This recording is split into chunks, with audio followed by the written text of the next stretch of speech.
Hi, it's Richard on Planet BE, and it is the day before the exam. Now tonight I'm doing a YouTube live session at 7:30, so please check that one out, and you can ask any questions in the chat on there to make sure that you don't miss out anything. As always, please subscribe to the channel and like the videos, and please share it with everybody else. So what we're going to look at today is the short-term and the long-term effects of exercise that I got requested by Robbie in the comment section on one of my other videos. So this is a paper one topic, so it's something that is going to fit around the anatomy and physiology side of the course, and it's something that I think you all need to know. So you're probably going to get a question at some point looking at the effects of exercise. Now we only need to worry about the effects of exercise on the cardiovascular system and the muscular system, because as far as short-term effects, there's not really anything that you can talk about too much as far as the skeletal system. So let's try and do this in one take without any editing so that I can get on with the rest of my day. So if we have a look at the immediate effects of exercise, we're talking about the things that happen during exercise, so right there and then when you are participating. Now the things that we are going to see when you're being active are things that, like, your temperature is going to increase. So we know that we're going to get hot, we're going to get sweaty, our skin is going to become red. And the reason that happens is because the blood vessels vasodilate, so they get larger. Now that now enables the blood to go to the surface of the skin, and then we lose heat through radiation. So we're going to sweat, which again, through evaporation, is another way that you can lose some heat. So that is a immediate effect of exercise.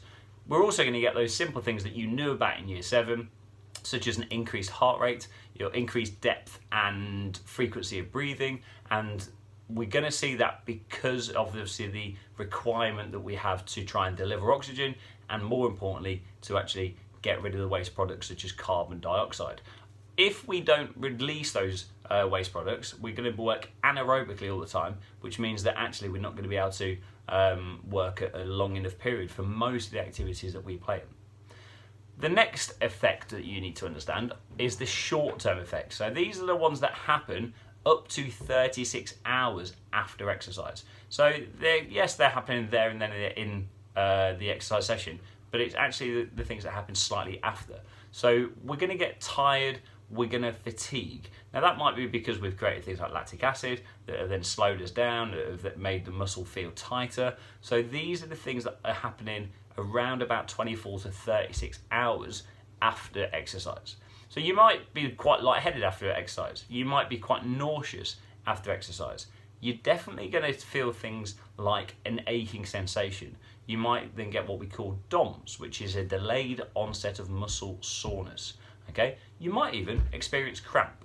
So these short-term effects, those things like DOMS are going to be 24, 36 hours after, but obviously fatigue, feeling nauseous, might be immediately after the exercise. So these short-term effects are the ones that are after the exercise up until about 36 hours.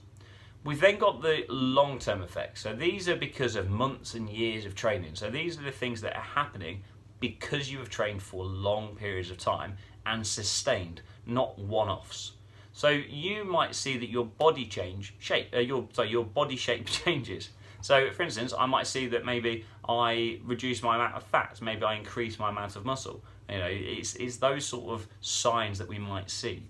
We're going to see that we're going to get improvements in specific components of fitness. So for instance, I might improve my muscular strength, I might improve my muscular endurance, I could become more flexible or more supple, I might increase my cardiovascular endurance, I might improve my stamina. But the reason those things are happening are because of the adaptations that happen in the body. So we're going to see that we get muscular hypertrophy if we do the right sort of training. So muscular hypertrophy means your muscles increase in their strength and they get larger. Now your heart also does the same thing. So we get what we call cardiac hypertrophy. Now this is where we get an increased size and strength of your heart.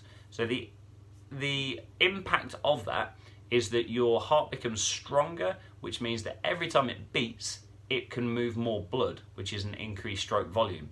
That is also a long-term effect of training. Now, because I've got a larger stroke volume, it means that my resting heart rate will go down.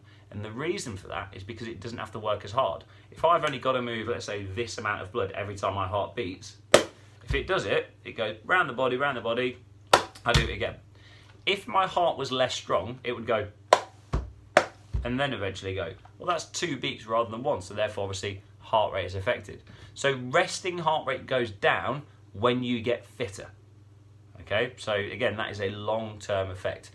Okay, now when your resting heart rate goes down, or you end up with a lower resting heart rate, that is called bradycardia. So if you see that in the exam, you might get a question saying, define bradycardia.